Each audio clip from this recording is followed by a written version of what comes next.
On this week's show, it's time for us to definitively rank the Grand Theft Auto series and see what crime-filled world really is the kingpin of chaos. We also chat about our gaming plans as some heavy hitters hit the shelves this week. And on this week's Pixel Picks Showdown, we're perfecting our build as we crown the best action RPG game.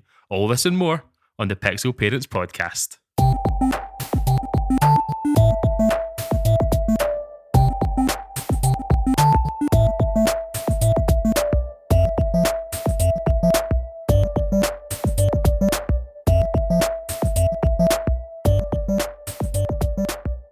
Hello and welcome to the next episode of the Pixel Parents podcast, the show that discusses all things gaming from the perspective of parents.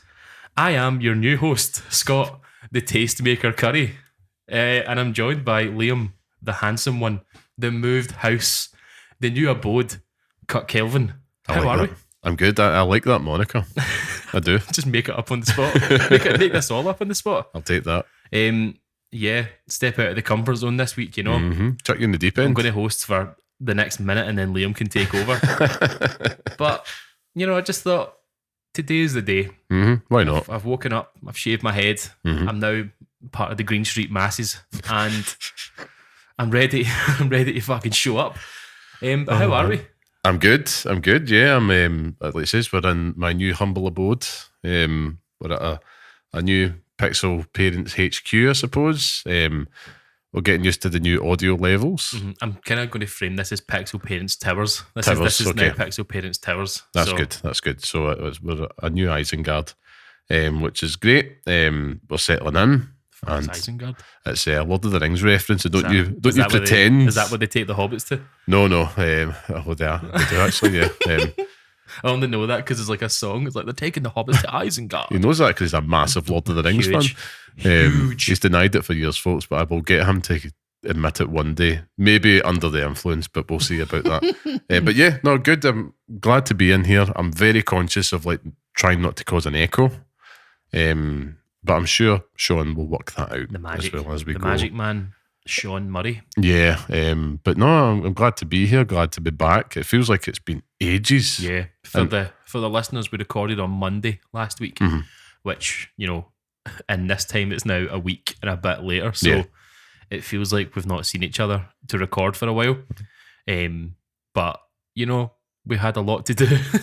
We did. That Friday was ridiculous. I will say, talk about MVPs, this man here, Scott, the Tastemaker Curry. Climbing into lofts, everyone finding weapons, finding Jafar's staff. Fucking ridiculous, man. It was the best thing that I think I've ever found in my life. I felt like a real life superhero. Yeah. It was great. It was great. Everyone singing the praises, my wife included, and me. Very much appreciated, and it made the day go smoothly. It did. It really did. But we're here now. We're ready to chat all things Grand Theft Auto. And how are you? And the like. All right. As I say, I'm bald now, so I'm decided to embrace this Phil Mitchell lifestyle. For God's sake. He's got them all. It is. I'm filling Grant. But it was just a case of I'd been cutting my hair to a 2, mm-hmm. and I looked at myself in the mirror and I was like, Scott, it's time to let go. Well, what are you holding on to here? Mm-hmm. It's like playing a video game that you don't love. It's just like, what am I doing here anymore? Like, it's time to trade it in. It's just time to trade it in, yeah. Which we'll come back to. But mm-hmm. Apart from that, just been working. I went down to Manchester last week for work and I got very, very drunk. As you should. And, you know, there's stories there, but we won't get into them too much. And I've only really started feeling better yesterday. Oh, wow. Since. So the ravages of age. I'm telling you, it gets worse. It does get worse as you get older. But apart from that, I'm pretty good. I've not really been gaming as much as I wanted to because I've been so tired. Yeah. So tired. But I played a few games in the last few days that I'm really keen to get into. And yeah, shall I get housekeeping out the road? Yeah, go for it. Shall I get the usual boring housekeeping stuff out the road? Get out the road. Let me get my script up here. Mm-hmm. For those listening, this is the Pixel Parents podcast, the weekly podcast for parents who game, for those who do the same. Where each and every week we discuss all things gaming while raising little yins. If you want to be part of the podcast, come and say hello and share your thoughts with us at pixelparents.bsky.social. There is a typo there. On Blue Sky, or write to us at the Pixel Parents Podcast at gmail.com. I'll repeat that again, Pixel Parents Podcast at gmail.com. kingpin.com. If you like what you hear and you want to support the show, you can leave a 5-star review and share this podcast online with your mates. It really helps us all out. And of course, we want to thank every single person who joins us each week. But even if this is your first time joining us, we love you as well. Don't you worry about that, Hen. We do. So, with all that out of the way, Scott, that's me. Without all that out of the way, Liam, what have you been up to this week? Big life events this week, as mentioned. So moved house. So admittedly, the gaming time has naturally taken a bit of a, what's the word? It's been the side act. But I still have been playing odds and ends. We talked about it earlier in the week. I was almost feeling the content creator guilt, I suppose, of like, I need to play something, and rightfully so, you're like, no, don't force it, because that's not real. That's not what we're about. That's what content, that's what this whole podcast's about, you know? Life gets in the way sometimes. Well, the content life it shows us. It has, 100%. And you know what it's like. You're moving, you've got kids, you've got to settle them in. They've taken to the new place like a duck to water, so happy days. But I have managed to find some time, little pockets, because it's, you know what it's like. You're trying to get everything comfortable again before you can sit down. And there was, I think maybe the Saturday or the Sunday, and they talked about the first 48 hours, and it then stretched on to about the Monday. I think my wife even pointed it out. You've not been gaming, because usually how it is, it's like we'll sit down together, kids are down, watch some TV or something, or just, you know, enjoy each other's company, and then she'll go to bed early. And then it's like, okay, nothing but blue sky here, so we can just sit and game to the rest of the evening. And I've not been doing that. I've been actually going to my bed early because I've not been well. I'm sure you can hear. You know, little chest infection has returned. But I did manage to find time, so I had some time off to finally start Bloomin' Rage, Lost Records this week. So, and I have to say, you know, I'm really enjoying the vibe and the story it's been set up. I'm still quite early on with it. Say, how far are you into it? I'm probably about 3-4 hours in or something at this point. Decent. Probably about where I tapped out. Yeah, I mean, I can see, I was playing it and I was like, right, I can understand where and why you've tapped out on it. And I'm also understanding why I'm quite happy to get on, as you called. Yeah. I feel like the characters, for me, they feel like they're getting fleshed out early doors, and but don't know what they're doing here is they're taking their time. So it's not like Life is Strange where it kind of is moving on a little bit more quickly. Yeah. They really are just easing everything into this. And I think the world is kind of benefiting from it, because there's 4 main characters there that you're trying to get to know. And I do like the change in perspectives a little bit. You know, going from first person to present day, and then to third person for the past.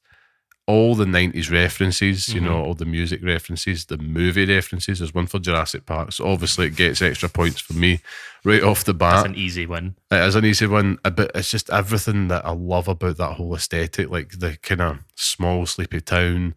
They even chucked in the mentions of Canada as well. I'm like, this is great. The whole 90s vibe, it's like 90s are so hot right now. They really are. And this is our moment. You know, I remember distinctly growing up, and it was the same with my mum. She'd have been in her 30s and she'd have been like, oh, 80s is fantastic. You know, it's the bee's knees. And then also that continued. And hence why I've got such a love of the 80s, being, I suppose, an 80s baby myself, just. But it's one of those 1880s.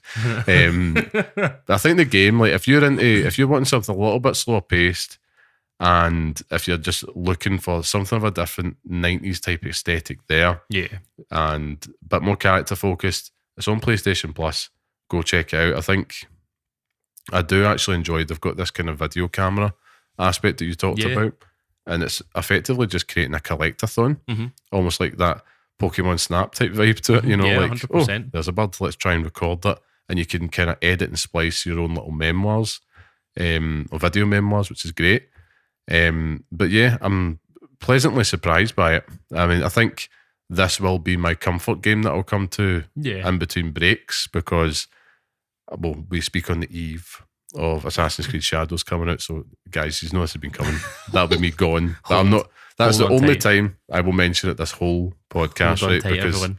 That's next week, right? And I'm coming locked and loaded. My coming time hard. He's coming and he's coming hard. Indeed. As Brock Lesnar said. My time in feudal Japan will be I'm now distracted by the Brock Lesnar comment. Jesus Christ. But yeah, full impressions on next week. But back to Blooming Rage. Very much enjoying it. I think I might try and squeeze some more time in before I start playing Assassin's Creed, to be honest, because it's got me. Yeah. And I love it when a game does that. It's like, no, let's go back, and it's nothing more sad than when you have to put one down in favour of that. But yeah, I think, is that the dog or the ghost? I'm not sure. But yeah, I think my son's probably played more games than me this week, though, I have to say, because he's taking full advantage of enjoying the new living room and playing Astrobot. Right. So, and it's kind of incentivized him, and he's been coming home from nursery and stuff. And you know what it's like. You're trying to get everything settled, and there's a lot of admin crap you need to take care of during the days. And I was fortunate to be off work for a couple of days. So it's like, as soon as he's in from nursery, do you want to play Astrobot? And it's great to see him just... He ran about, he picked the hunter costume off his own back. Good and taste. just like wiping a little tear away. Just you wait, son, one day. But it's got me really thinking about the Switch 2. Okay. Now, we're about 2 weeks away from the just over Direct. 2 weeks, aye. At the time of recording, I really want to, and I've said before in the show, I really want to make a big deal about giving him the OG Switch. And there's a purpose behind that. A, I don't want to play with you anymore, so you can have it. B, it's mainly I want to teach him about the value of having like a piece of technology. Yeah. Now, he's going to be 5 soon. He's very young, but at the same time, you've got to kind of start them thinking about these things early. As soon as you can, aye. And he's very interested, so it's like, right, you'll have that, you'll have the case. I was talking to my wife this evening about it, like maybe did I put the dock in his room? She's like, that's a terrible idea because you'll just be up all night playing it. I'm like, noted, okay, we'll scratch that. But I'm thinking, he's going to have that with that Switch game library, all the Marios and Zeldas and stuff. Of course, it's backwards compatible in Switch 2. Exactly, yeah. But I'm excited. For the Switch 2 launch, I'm anticipating that kind of transition and passing over the old console to him as much as I am getting the new console, if I'm being honest, because it'll be a moment, and it's something that he can play and hopefully, get more acquainted with from a gamer perspective, because he's clearly shown an interest, so I'm not forcing it. And I think as well, it's a no loss scenario. Well, that's it, yeah. It's going to get put aside anyway. So Aye. I mean, let's face it, it's going to be famous last words. He's going to absolutely obliterate it and smash it in the first month of getting it. But I'll go on with high hopes. But yeah, that's really all it's been from me. It's been a quick one this week. it has been. Aye. It's been a. I won't bore you with the Marvel Snap details in between. It's fine. though. Please don't. I still made the 4K. Of course you did. Hiding in bathrooms doing That's it it. mid move. Because it was funny. I would catch you like every so often, just like sitting in the truck waiting for stuff, and you're just playing rounds of Marvel Snap. I had a new card to go though. Complete nutcase. New card. It was worth it. Aye.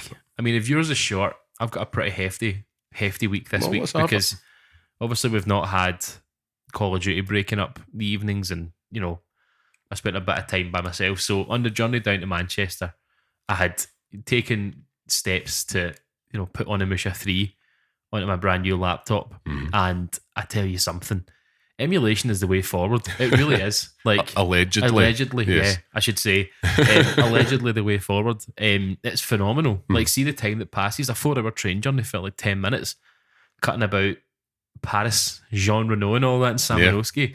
What a bloody game that is. It's so good. I spent a load of time just looking up old PlayStation 2 games that I used to play, like the Warriors and stuff like that. Oh, fuck yes. Aye, and like downloaded PS1 classics like Vagrant Story, Parasite Eve. Like, there's just games there that I want to play now rather than wait for them to come out on PlayStation 5. Did you manage to get a copy of Manhunt at all?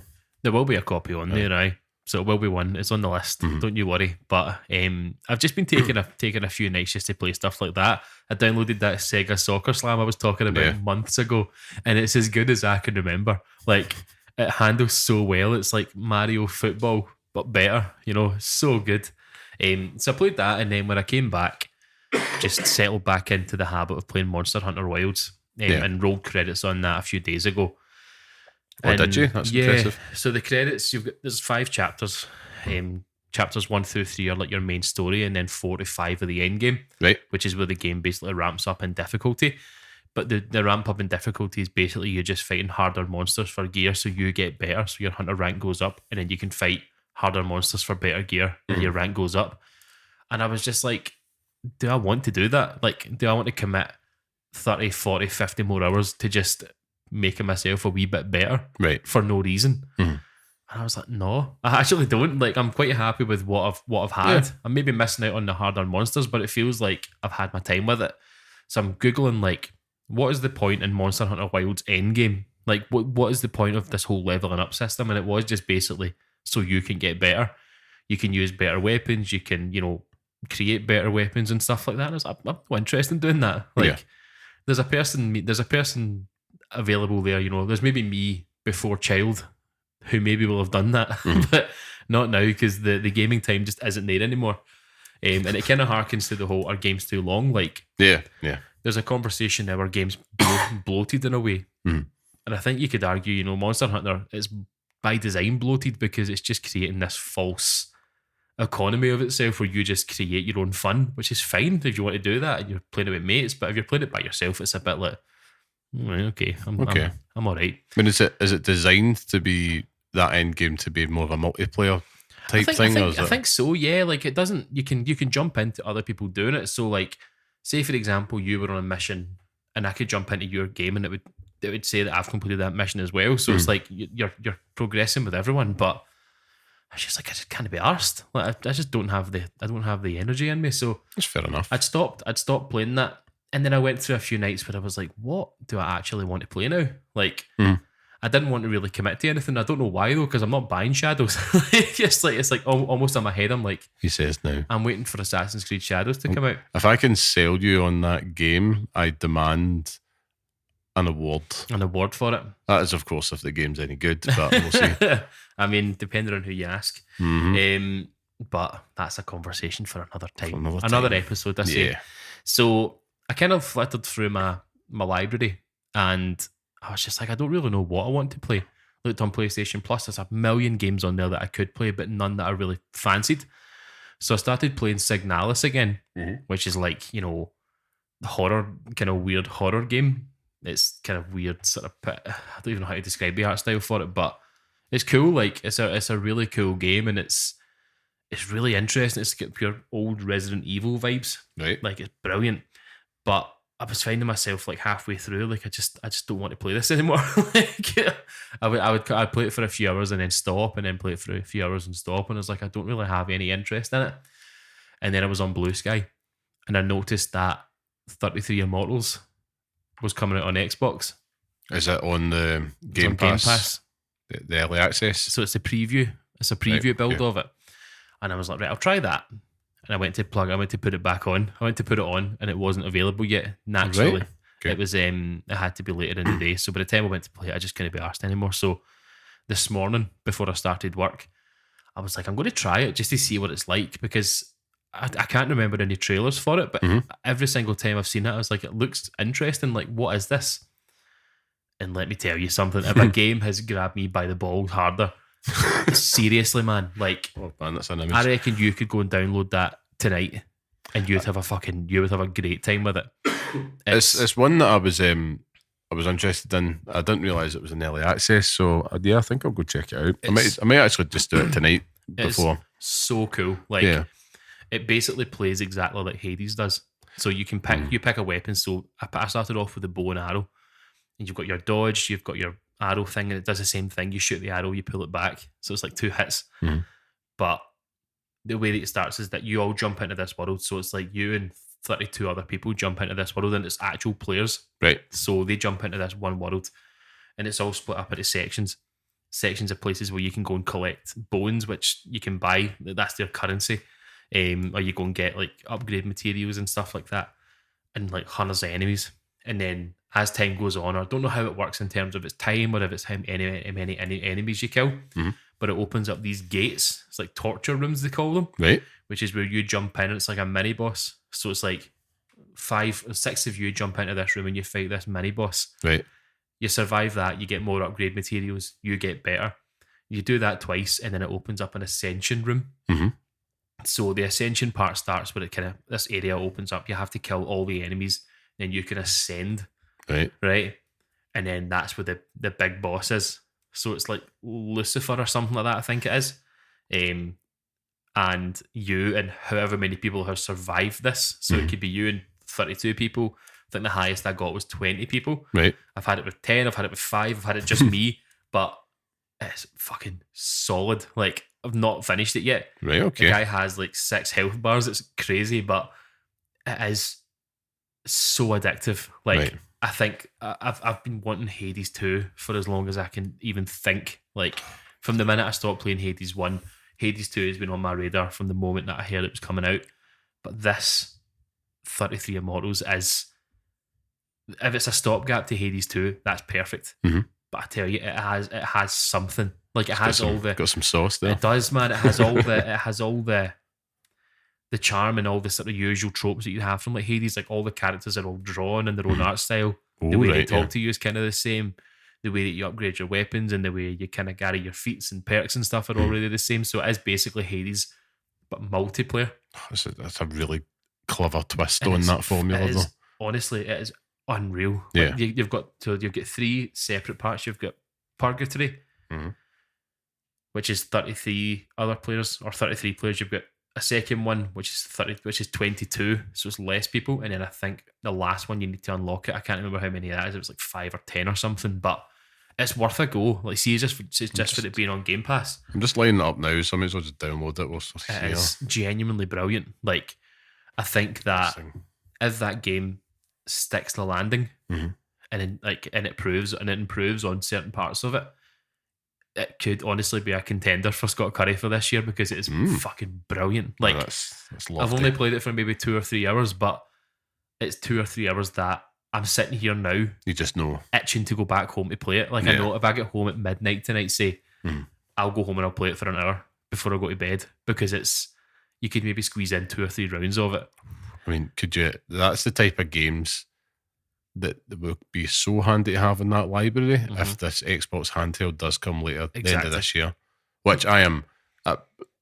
It sounds like it's just another rogue ally, to be honest with you, but I'm very much like, hell yes, Yeah, doing that man, in the Switch too. So let's Let go. me have it. Let me fucking have it. LFG. I'm telling you, it has got something there, and it's genuinely brilliant. So it's if there's another reason to have Game Pass, that's it, because it is It's just becoming a Game Pass ad, this Aye, podcast, but should it's worth be. it. I It's mean, worth it. it really should be, but it's just not. It's not one that I've seen many people talk about yet. Like, it's just one of those Yeah. games that I think has come out and people are just like, right, okay. But It's probably, I mean, did it come to early access this week? yesterday, Yeah, it's probably just a timing thing. But Yeah, I'm I telling you, think like, yesterday was the embargo for Assassin's if Creed I can, Shadows. So. if I can be the bastion for 33 Immortals, if Yeah. you have an Xbox and you've not played it, try it for an hour, Mhm. and I swear you'll be hooked. You won't understand a fucking jot of what you're doing to begin with, because it doesn't explain it to you.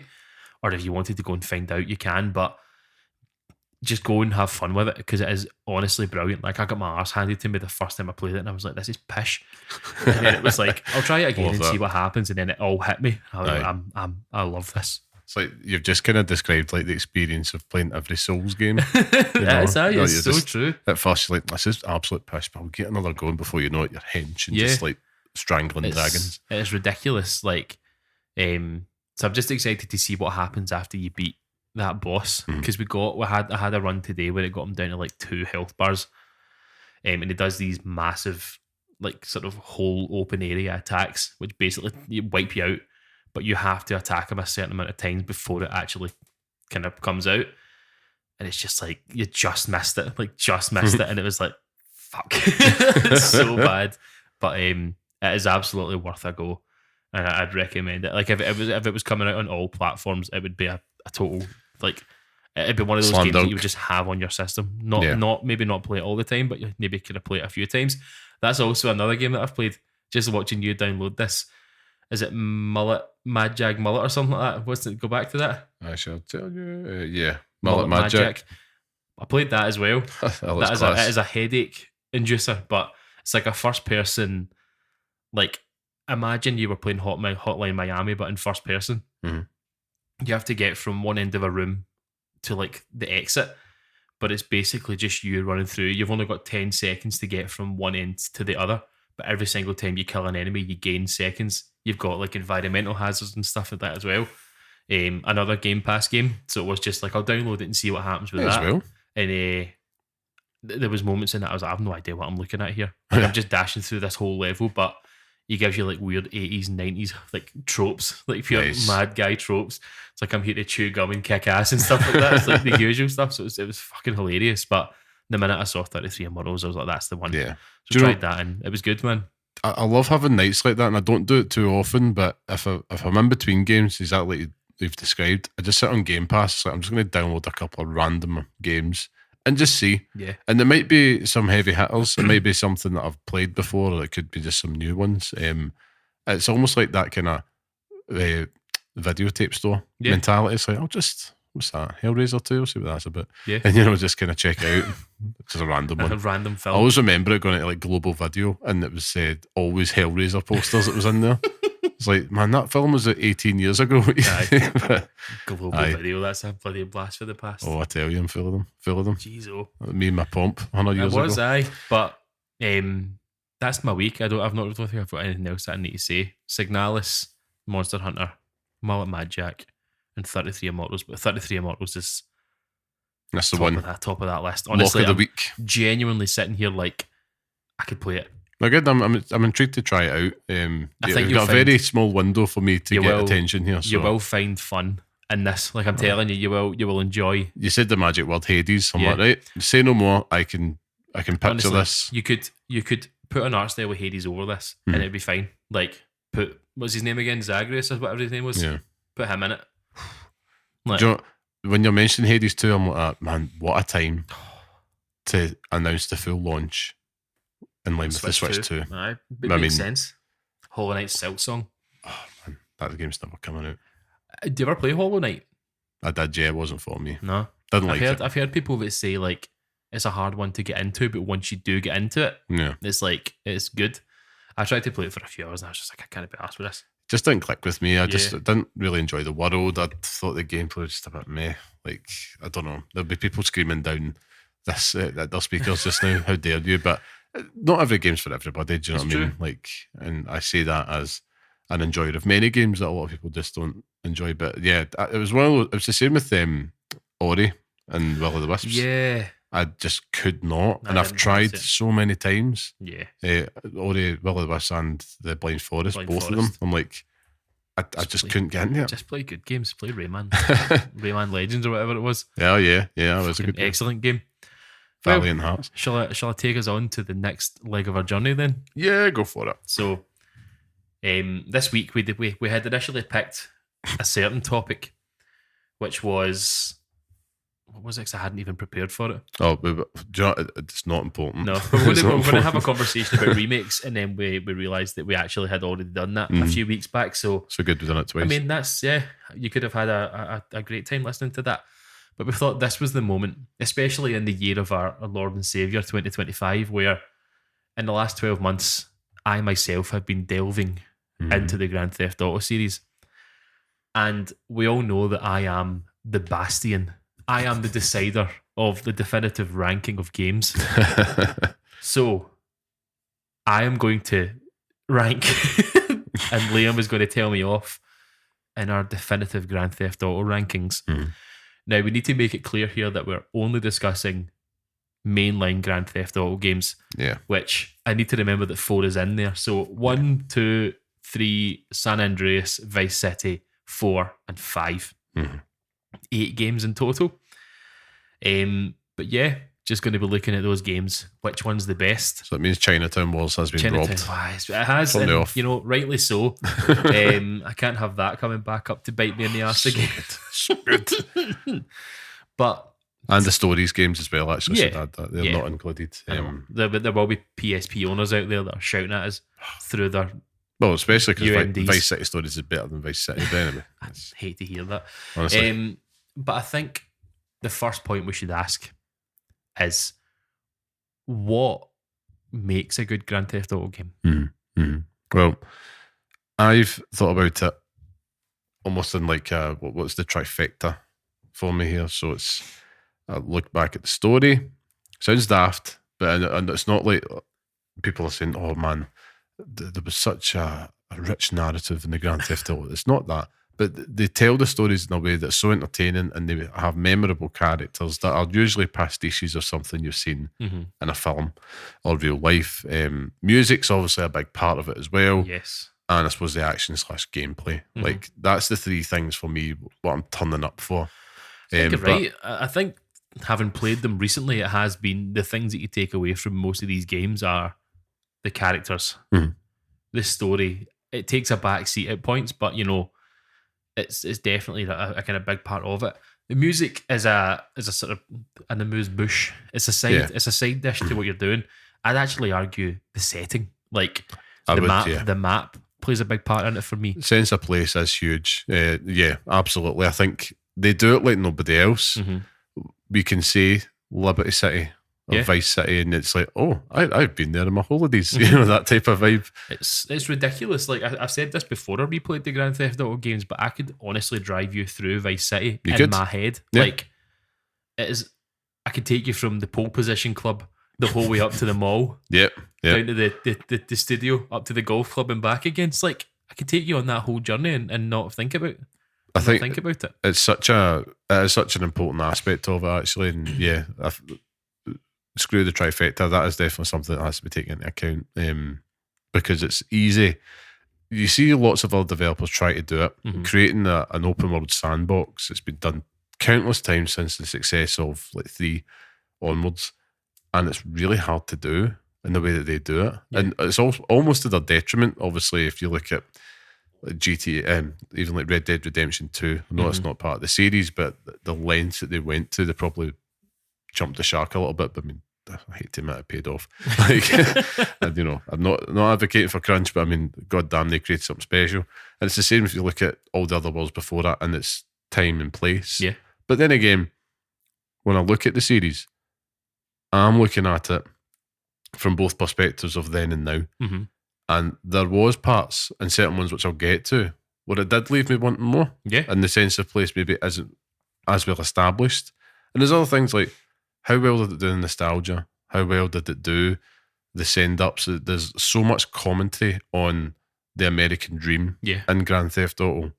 And that's, I think, what I'm more intrigued about with GTA 6, which we'll come to. But each one of them do such a good job of just that send-up. I mean, it is all through the lens of pop culture. Yeah. And, crime culture. But these are all things like, it's so, when we say Grand Theft Auto already, that's like 5 or 6 things. Yeah. It's a huge. It's ridiculous. Like, it's just a game series that keeps on giving.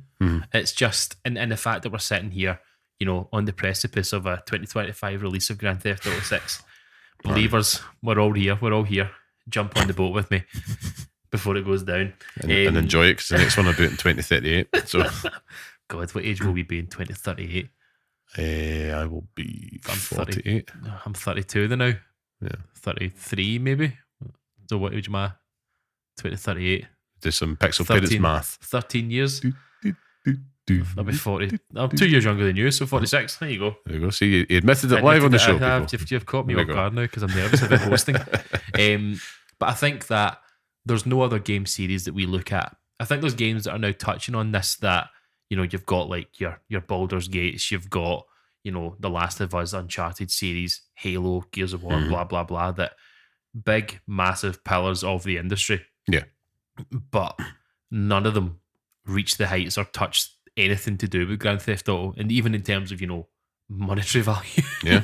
You know what I mean? Like, I think I was reading a quote the other day. It was like, the production budget from Grand Theft Auto, they were worried about it, Grand Theft Auto 5, but it made billions like in the first month. It's like outrageous how quickly it all gets sorted. So I think you put it very eloquently that is the granddaddy of all video games. Like, it's we can't pretend it's not. It's the unifier.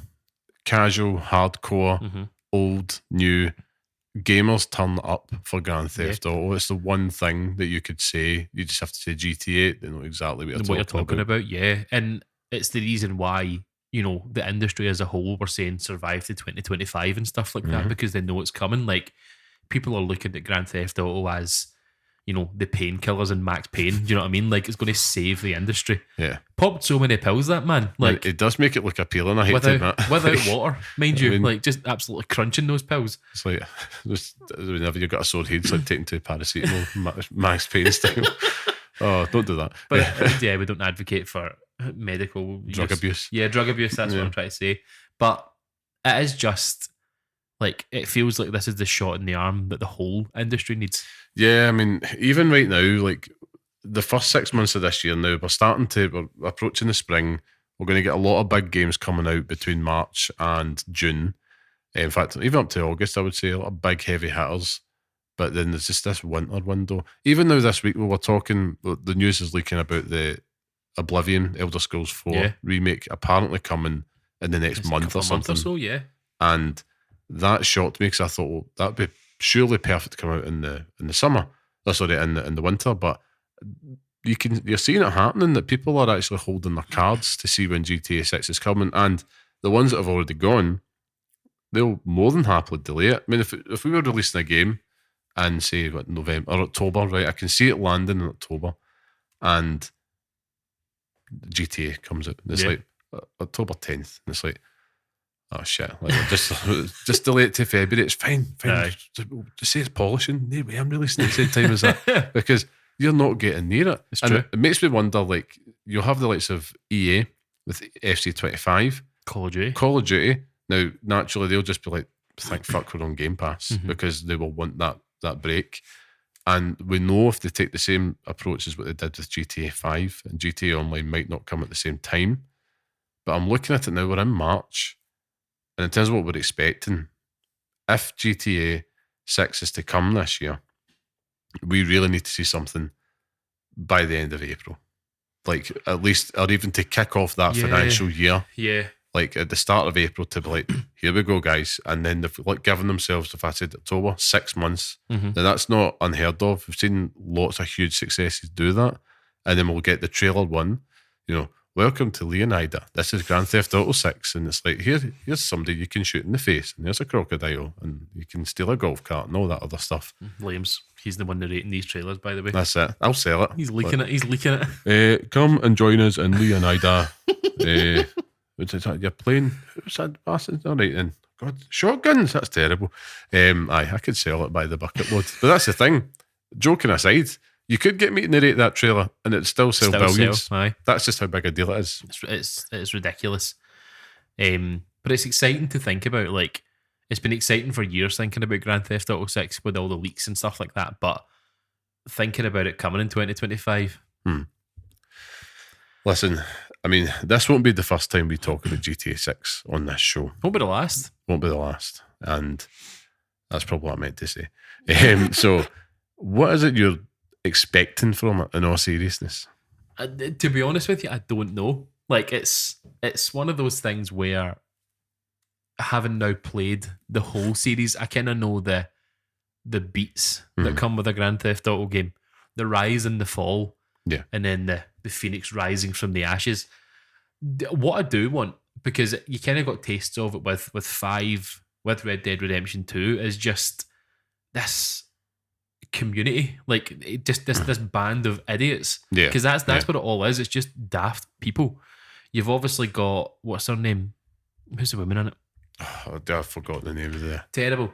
But you've got main protag and the boyfriend, the two of them together. So it seems to be they'll be the two main people that you'll obviously be playing as. And it might just be the sort of usual Bonnie and Clyde story. Do you know what I mean? It's not been confirmed yet, but it's apparently Lucia and Jason. Nice. So Lucia and Jason. So it kind of seems like this is going to be like a Bonnie and Clyde type thing where you just stoat around robbing everything. I mean, I'm into that. I think that's a really good cool, book. And as well, elephant in the room, this might be the thing that finally puts the grifters gas at a peep. It's like, oh, the play as a girl. Like, fuck up. Like, you're going to have fun. Rockstar will have to, like, name and shame them all. It is, but I think it opens up avenues for Rockstar that you don't really see. Like, there will be romantic opportunities within the storytelling.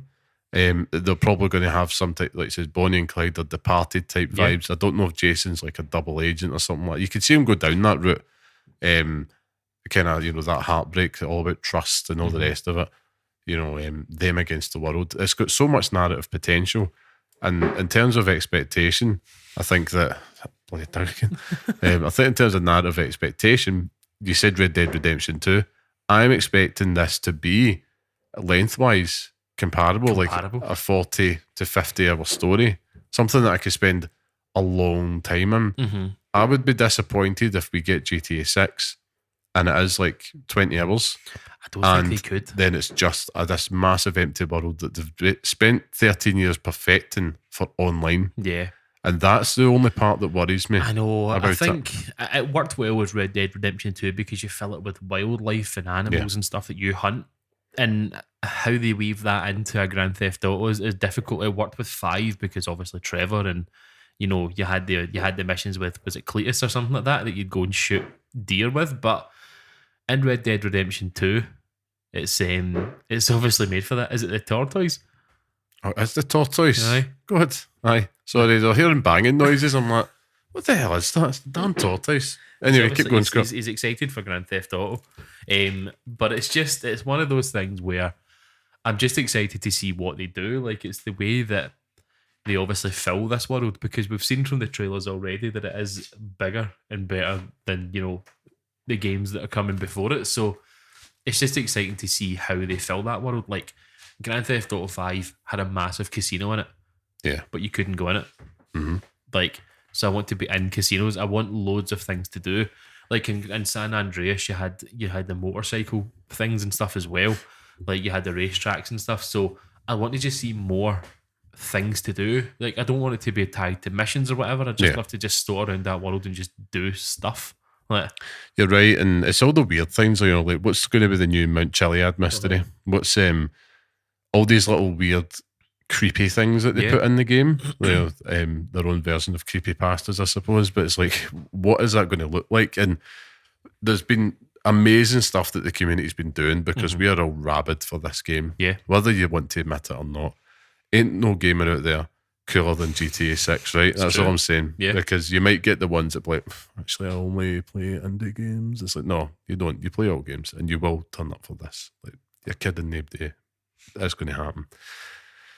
But I look at it, and I'm thinking to myself, where the community, they're doing like the mapping project. Yeah. Where they're actually mapping out the game, and it's extensive. I went down the YouTube rabbit hole ridiculous. With it, and you can see the state of Leonida, whatever you might pronounce it, basically their version of Florida, which Vice City is a big part of. So it's going to follow the same flow of Los Santos, Vice City being the main city, and then you're going to be branching out off different archipelagos and stuff. You're thinking about, right, if they're going to try and recreate the full state, you're going to have the swamplands and the marshy bits. Yeah. They're going to have to do something about Orlando and a theme park. Mm-hmm. Something in there, like a send up. And they had that in 5 though. They did, but they'll need to. No, 4. 4. So it was actually, no, it was Coney Island. Just shite-ho. But it was, in this case, though, they could really do a big send-up of it. I mean, even if, I would hate it if it was like a run-down amusement park and it's just a big, empty, huge chunk of the map, like an Epcot Centre, but it's all boarded up and it becomes like the jail. You have to break into it. I want it to be something that's a wee bit more interactive, because picture the scene. You could have a mission in there that's like, we're going to rob the amusement park. Yeah. We're going to go in there, we're going to dress up in stupid costumes and all that stuff. Getaways all through it, all through the movie lots, whatever it is that they want to do, if it's like Universal Studios or whatnot. You could have, there's so much potential in there. And the thing is, they are well known for being clever enough that they will do that. Yeah. Like, the fact that we're thinking about that, they probably thought about it and then doubled down on that kind of thing. Do you know what I mean? And it's the reason why we can say that is because we've played all these games before. Yeah. Which, very, very eloquently so leads me on to our topic, our fixed segment for this week, which is where we are going to discuss our definitive rankings on the Grand Theft Auto games. So this turtle is escaping. Yeah, he is. He's going full Blastoise on this. He's got thoughts on Grand Theft Auto and he just wants to share them. Is that the first time I've revealed I've got a pet tortoise? It's the first time. His name's Darwin. He's lovely. He's the best. Going off his head though. What age is he now? Oh, he'll be about 11 now. Jeez, doesn't look a day over 11. Me. But how are we going to do this? So, I know on our last definitive ranking episode, we probably made the mistake of going in turns of what our rankings are. So I think what we'll do is we're just going to talk through 1 to 5 on the mainline series. Then we'll give our rankings and then we'll agree the definitive ranking because then we're not overlapping. Yeah. Can we just say that 1 and 2 are like, can we skim through them? Because No. I genuinely, the only thing I can remember about any of those games is the wee song that they would sing. Grand Theft Auto. Well, Grand Theft Auto. maybe I could get his kickstarted. You fill us with in them. the blanks. Okay, let me take you back. Take us Back back. in time, Scott, to Grand Theft Auto, the first one. The one that started it all, right? And the one that I had no business playing as a kid. Admittedly, I remember playing this in the house all the time. You know, I had a copy on the PC and we also had a copy on PlayStation as well. I remember like playing this all the time, and I distinctly remember a memory just in terms of how much of a bad influence it was playing it with my cousin, you know very well. Yeah. And I remember we'd go outside to play GTA afterwards, kind of pretending to steal my mum's car. And it's like, yeah, because we're both like under 10 or something at this point. And I'm Yeah. like, yeah, maybe they had a point with the bad influence thing, but we didn't actually, steal cars and do drug deals and stuff. But it was just daft things. I remember putting in the cheat code, like the shit as your name, and you would get all this extra stuff within the game. Yeah, I had, Liberty City, San Andreas, I had Vice City, I had all these, like, even way back then, they're building it out, and there was nothing like it, and you were just playing it to goof. Yeah. It wasn't a game, like, I never finished it. I No. would never sit and play it to completion, but you turned it on, it's like, this is great. And it was just endless stupid fun. Yeah. Running people over, getting chased by the cops. You hadn't seen anything like it before. And I think for me, it's definitely got its place on the list for me. I'll reveal more later. I will say I have to also, another memory that comes back to me is thinking back to my primary school headmaster going absolutely apeshit when someone tried to install a copy of the game on the new PCs that we'd just got given at the school. Now this was not a fancy school, right? In the middle of Glasgow, and it was a shithole, but we must have got some kind of like charity grant or something to get all these new like PCs. I think there was those like Macs. I think all of them basically we got, and somebody was sitting there at lunchtime, came out the lunch hall with remember the old big PC boxes for the games. They'd be sitting there trying to install it, and just never seeing this headmaster going absolutely half his head, like screaming, like, "What are you doing?" It's like he's trying to install GTA, like being at the playground, like put GTA in the computers, and it was just thing of playground legend at the time. But I should also mention the Grand Theft Auto 1969 expansion, not 1961, but more 1969. You got to remember, this is like 1999. This is we're talking here. So Austin Powers and its pomp, big pop culture thing. I don't know if you played the expansion, but it was like it got everything so spot on. The Cockney rhyming slang all the way through it. It just felt so close to home in the sense that this was a very different London, and London was it was having its second swing in '60s, I suppose, in the '90s at that point, and it was still Britpop was huge. It was very much culturally there, and yeah. And I also distinctly remember you could run over an orange walk in it, so you would love it. I love that. You'd love it for that. So you can also do that. Aye, they had it all. But moving forward, I'll fill in the blanks to 2 as well, shall I? Thank at this you. point. Was it Grand Theft Auto 2 that had like the weird cutscenes in it? Yeah. Where you'd have the characters talk. I Yeah. remember that. And it was also kind of more set in the future. Yeah. Not mega far ahead, but Aye. it was just kind of more futuristic. This was the one that evolved in the whole series I've played the least. I remember picking this up from the in shops in the Ford shopping centre as a young man, years after release. So I had played it a few times and I wasn't enamoured at all, but this was post GTA 3 for me. Because I remember picking it up and I remember you're high in GTA 3, so there's GTA 2. I never played that. You picked it up, went home, played it. I was like, it just felt like a more muggy version of GTA. And by that point, it's like, well, I'm on stake now. I don't really want this filth, this just horrendous week-old ground beef. That's the only way. It's all grey. There's nothing to it. It's not appealing. And yeah, it just kind of lacked that excitement at that point for me. And I know there'll be some people that might very well be their favourite. I'd probably say You're on Glue. It's true. Like I had no no experience with it. I think I've played them, Yeah. but I remember GTA London, kind of similar, I think, but but only recently, the only reason why I remember it is because I watched a YouTube video. I think it's Fuzzy Slippers. Does like retrospectives on the Grand Theft Shout Auto out to series. Fuzzy Slippers. And I was watching all the Grand Theft Auto ones and it was brilliant. So if you're interested in following along with the series, then check that out. But we're on to 3 now then. So Scott, I've talked about it. So why don't you kick us off on You've GTA spun 3? the yarn. So I'm coming at it from the point of view where I've played the definitive edition. So I played 3 when it came out. I remember my brother had it. It was like a black case it came in. And it was very much like, what is this thing?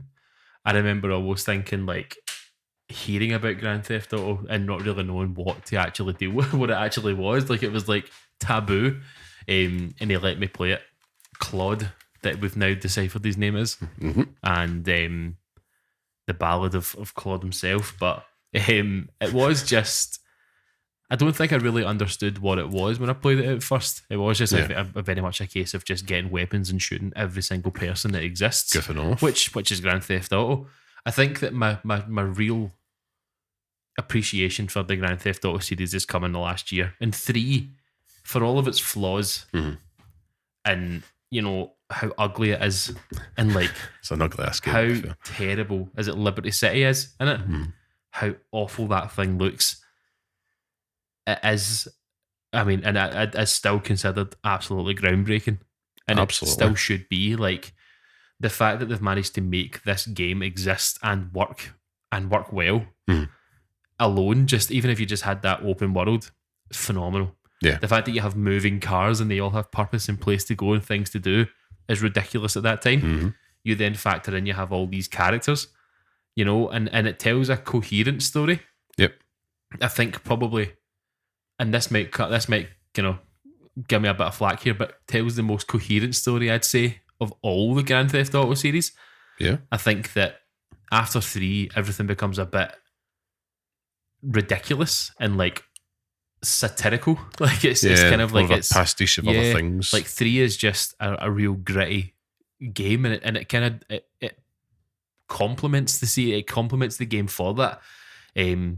It's a short, tight experience, but I think that see if you can see past how ugly the game is, it is brilliant. Like, I'm sure somebody said that to my wife about me. It's true. But it's what would you call it? It's an easy platinum. Like getting the platinum for Grand Theft Auto 3 is the easiest one of the lot of them, because it is just play the game and do everything that you can do in it. And it was excellent. Like, and even just the characters that you meet, like I remember coming back to it with 4 and just going to find places in that world, because I was like, I loved it. Yeah. Grand Theft Auto 3, when the whole game opens up and you get to the other islands and stuff, it's brilliant. But playing it back in the day when you learned that you could fly the car across the bridge and get to the different islands early and stuff like that as well. And when you'd done that, your game would sort of crash for a second and then it would come back on again. You'd be over there. It was like, oh my God, this is amazing. And like finding out about all the cheats and stuff like that in school, like everyone had a wee cheat book. And you all had pieces of paper, and they would always stuff inside the game case and stuff like that as well. Old tattered pieces of paper because you've used them so much. It was just a total moment in time. Like, it's again, I had no right to be playing that game that young. Because when did it come out? 2001. So I would have been 10 in 2001, which playing a game that violent.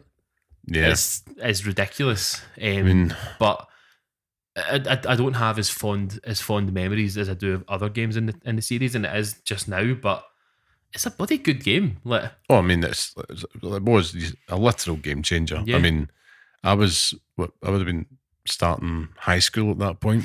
I know. Many months ago, providing that endless hours of entertainment, I think.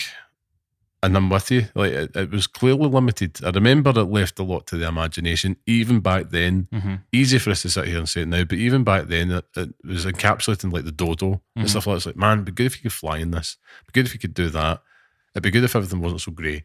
To be fair, they didn't really care that much back then, watching it in the old CRT telly. But I think for me, it was the game that made everybody want to get a PS2, myself included. Because I'm like, whoa, between that and Metal Gear Solid 2, they were the first 2 games I saw on a PlayStation 2, and I was like, Right, we Spoiled must. for choice, man. I know, but you knew it's like if I buy a console and I just have those 2 games, happy days. Imagine that You know now, what I mean? though. Imagine you buy a PS6 and it comes with like the new Metal Gear Solid.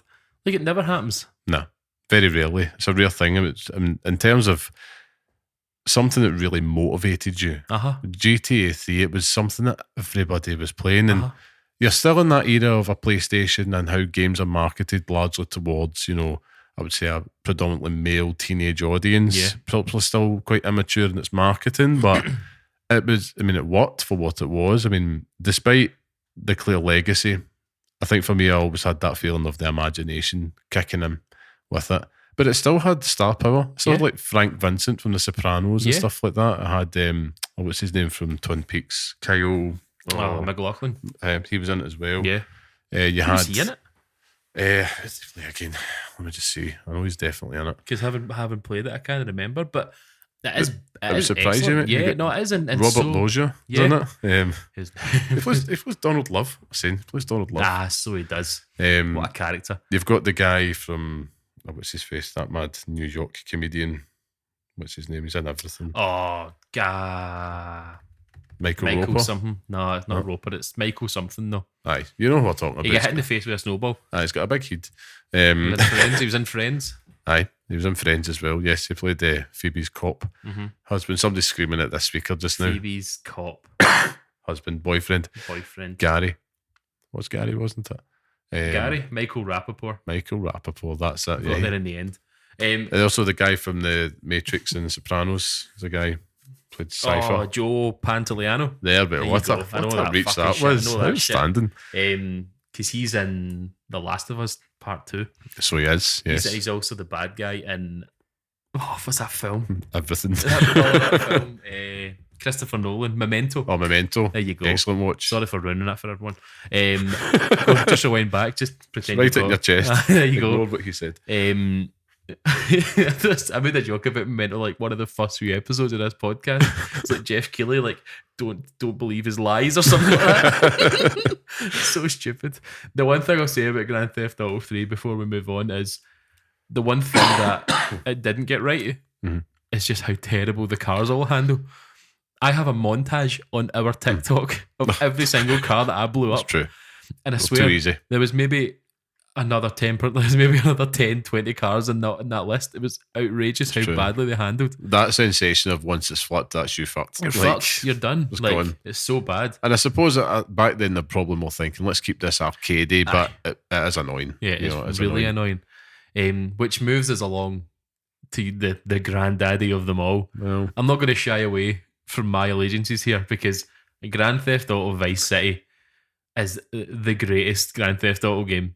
And I'm not saying it's my number one yet because it might change. I might change my mind in the next 20 minutes. But Grand Theft Auto Vice City is fucking brilliant. Oh, it is. Like playing it back in the day and having the feelings of I love the 1980s to playing it in 2024 and feeling the exact same way. Listen, we're now in the pomp era. Yeah. Well, now it's just like they're hitting, they're striking gold every single time now. And GTA 3 or GTA Vice City was when it went up. I mean, GTA 3 definitely put it on the map as like, wow, it's changed the industry. And then they just keep going one better at this point. And I've had to really sit down and really try and break down why I like all these games so much, because I can't just be like, oh man, it's fucking brilliant. 'Cause I could say that for all the rest of them at this point effectively. And I'm not doing this for the crack. But it's all coming down to splitting hairs, really. Yeah. Vice City, yes, it is an incredible game. But I think it unfairly holds a nostalgia edge. It does, because of the stellar use of the 80s setting. It's incredible. I mean, it's the quintessential, you could argue, 80s experience. I think you could also argue the same for San Andreas, though, as well. But yes, is that there's a candle held to San Andreas because of its 90s influence and like. Well, I would argue against it, and the sort of the world that it is. But sticking with Vice City for a momento, it's, if we look at the barometers of success that we've pointed at ourselves in the Grand Theft Auto, our topic here is characters. Mhm. I mean, you could go through and name every single character in that game. You've got, obviously, fucking can't remember his name, Tommy. You've got Good start. what's his name again? Tommy Vercetti. And you've got like the lawyer Michael, is it? Vercetti, should I say? Vercetti and Lance Vance. Mhm. You've obviously got kind of the guy in the boat. You got Love Terrible Fist, I Love Fist. Diaz. And this is where they start to introduce all these fucking idiots as well. They start to build out that universe. And even now we're still seeing them in 5 and stuff as well. But it's just that cast of characters. It creates this whole sort of pastiche of like Goodfellas, Scarface. Like it does the whole gangster tropes, and it does them so well. Like I think it's cool that game could have just been. Like it doesn't have to be its own game. Like I think it's cool the fact that you've got 3 and then not 4. Yeah, like the fact that they've taken a dip in the toe and said we're going to make a game about the 1980s. Like I like that. It's cool, and it introduces motorbikes. It does, and helicopters. The cars can actually drive. Did they introduce boats? But they had better boats. But it's the world. It's Vice City. Like Vice City itself, it's not actually about the game for me. It's about the actual city itself that I love more than anything else. Like that's where they really started to nail this whole sense of place about it. It's very much, if you've seen any 80s TV or action films or crime drama films, Vice City. Yeah. We've all been there in our mind, and they've brought it to life, which is remarkable. Like you go down Ocean Drive and you're like, it's just like you've got like such a sense of place and character to it, neon tinged. Even the way that they kind of got the areas and the cars when they come out and the slick writing and all that. The music, they absolutely knew what they're setting out to do with it. It's the music as well. Like, well, that's the thing. But this is your point. This is your point. This is the point that I always come back to, because whenever you're having just an off the cuff discussion about GTA, they go Vice City, but they go that music. And I'm, right, okay, let's stop there, because I don't disagree. The music in there is a 10. Like it is probably the greatest music soundtrack of any game. I'd quite happily say that, because you're like, it's just got, to my taste, just banger after banger. And we've got to look at the originals. I'm not looking at definitive where a few have dropped out. So you've got, that one in 2002 where they had all these bangers in there. And it introduced people to 80s music in a lot of sense, 100%. Like finally people understand the greatness of Wang Chung. It's like, what about Dance All Days? It's like, this is all we want. And it was so like well curated. Yeah. But there's the other parts to consider as well. And for me, the thing that always pulls it down, and I say pull it down, you're talking about a millimetre here, is when it comes to the gameplay frustrations that we talked about in GTA 3, we finished on there. Yeah. They are quite prevalent in Vice City to the point where there's a lot, and this is something that every game in this list has in common. There's always those missions that just won't work for one reason or another. The helicopter thing. I just like helicopter thing. I was like, I've got some type of time trial. Yeah. But for me, Vice City, that was like, they had a piss poor targeting system within there for a start. Yeah. And there was just it had a little handful more of those annoying missions that I can't admit. And despite my love for Vice City and all the rest of it, I've always had this thought and this belief that it does feel like an expansion. I remember getting Vice City. Funnily enough, it was my dad. I didn't even know it was out, and it was release day. My dad never does this, and he's like, "Oh yeah, let's go to the Forge," and he had pre-ordered Vice City. And the weird thing was, he didn't even want to see me play it. He just must have thought, "Oh, I've seen him playing that. We'll get him it." I'm like, "Yeah, beauty," and it was great. It was just, what I loved about it though is that whilst GTA 3 left a lot to your imagination, Vice City sparked it. Yeah. And then you were starting to think, oh man, they've did this. What's the next one going to be? And then it just became such a exciting, energized talking point to anybody that plays games. It's true, because it's like, whether you love the 80s or not, the magic of that game is you walk away loving the 80s. Yeah. Yeah. And I would say that has the strongest nostalgia performance 100%. out of all of them, because San Andreas, which we'll come to, of course, that's a send-up. I think because at the time you're playing it, it felt closer to home. Yeah. as opposed to the 80s. It was still far away enough. Mm-hmm. I've always wanted to see them go back to a 70s era, and we've always said the same. Because I'm like, why not explore that? It's so ripe. But 60s and stuff like that as well. yeah, Like, but I suppose 80s. If GTA 6 was going to do that again, I'd be 70s, happy. is that not LA Noir? Was that pre? That was the 40s. 40s? Yeah. Fuck, I don't Or understand. 50s, I don't actually. It was understand time. 1950s. But no, I totally agree with you. It's it has its flaws, but They all do. as I say, I'm coming at this from someone who's just played the definitive edition, so like the targeting and stuff like that, it's not there anymore. So there's no issues with that. But I do remember it having its problem back in the day and playing it. Yeah. Which is annoying. And also the fact that now I've got fucking Wang Chung stuck in my head this whole time. Like, genuinely can't stop singing it. You can thank me later, guys. Thank me later. What a song. Man. It's one of the quintessential 80s songs, man. It's stepping out. It's that one pure. Ooh, It's fantastic, man. Like I think it's just fun. Yeah. Like, but when you look at that, you know, each one of them just go a little bit better and better and better. I think you said it really well when you're saying like you had Vice City, but then you're thinking about where is it going to go next, and we're still doing that to this fucking day. But we've played 5, we're now thinking, what more are they going to do with 6? Because they've now got this reputation of just doubling down, tripling down on what they've done really well. And with San Andreas, it feels like I've said that 3 has the most coherent story. San Andreas doesn't have a coherent story, but it's a fucking brilliant story. They just die. The journey that you take with CJ is Carl Johnson is just incredible. 100%, yeah. And like the cast of characters that you meet along the way in San Andreas, like Big Smoke, God bless his heart, the biggest of smokes. The biggest of smokes. What's his brother again? Sweet. Yep. And the wee fucking rider. Asshole. He was a prick from the get-go. But even like OG Lokes and stuff like OG that. Loke, like, yeah. It's just, it's so funny. And then you meet, what's the guy with the sunglasses? There's plenty in that game. No, the guy with the sunglasses, like is that a rider? Blind man.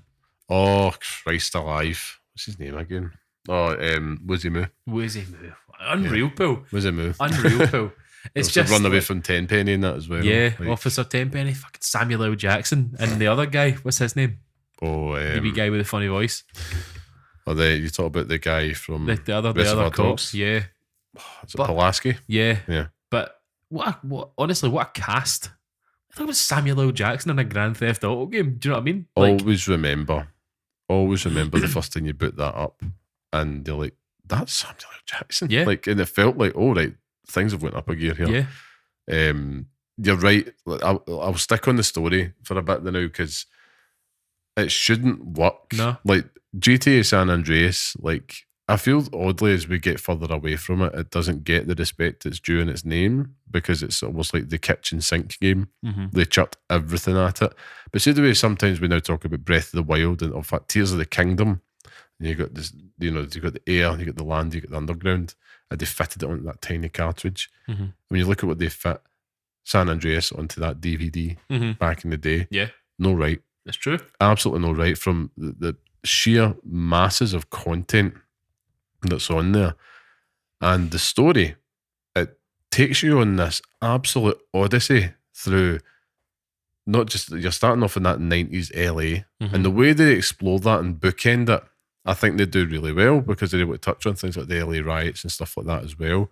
But then they go through their versions, San Fierro, San Francisco, all the way through to Las Venturas and everything in between.